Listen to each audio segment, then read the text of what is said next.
Assalamualaikum warahmatullahi wabarakatuh. Perkenalkan, nama saya Madu Arpita Dwi dengan uji NIM 034 dari kelas 4A PGSD dengan mata kuliah Media Pembelajaran SD berbasis ICT dengan dosen pengampu Bapak Dr. Arman, Magister Pendidikan. Di sini saya akan menjelaskan kembali materi mengenai tahapan-tahapan pengembangan media pembelajaran menggunakan model Azur. Model Azur merupakan suatu pendekatan desain pembelajaran yang dikembangkan oleh Heinrich, Molenda, Russell, dan Smaldino pada tahun 1982.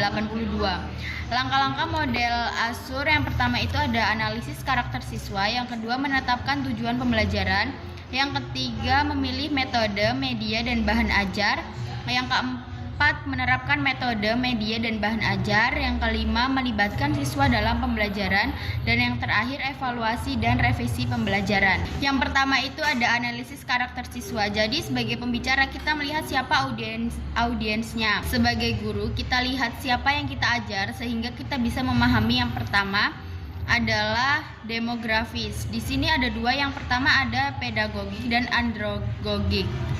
Pedagogik adalah ilmu bagaimana cara mengajar anak-anak, sedangkan andragogik itu sama dengan pedagogik. Bedanya adalah cara mengajar untuk orang dewasa. Nah, kita lihat audiens kita. Jika anak-anak kita menyampaikan materinya dengan menggunakan pedagogik, jika orang dewasa kita menggunakan andragogik, sehingga kita mengetahui metode yang tepat untuk menyampaikan pesan atau materi.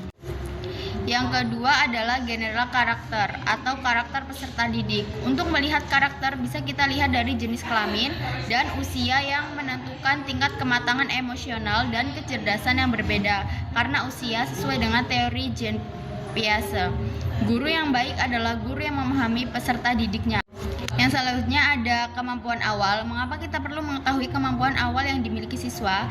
Jawabannya adalah agar kita tahu titik awal untuk mengajar siswa seperti apa. Caranya bisa dilakukan dengan memberikan tes formatif atau persepsi menyambungkan materi akhir. Kemudian ada gaya belajar. Umumnya gaya belajar ada 3. Ada audio, visual, dan kinestetik. Kita lihat gaya belajar seperti apa yang disukai atau yang digunakan oleh rata-rata murid di kelas. Misalnya, anak ini lebih menyukai praktik. Mereka lebih mudah menangkap atau memahami materi dengan video atau gambar. Dengan memahami gaya belajar, maka media yang kita buat dapat disesuaikan. Yang kedua ada menetapkan tujuan pembelajaran. Apa yang perlu dipelajari siswa?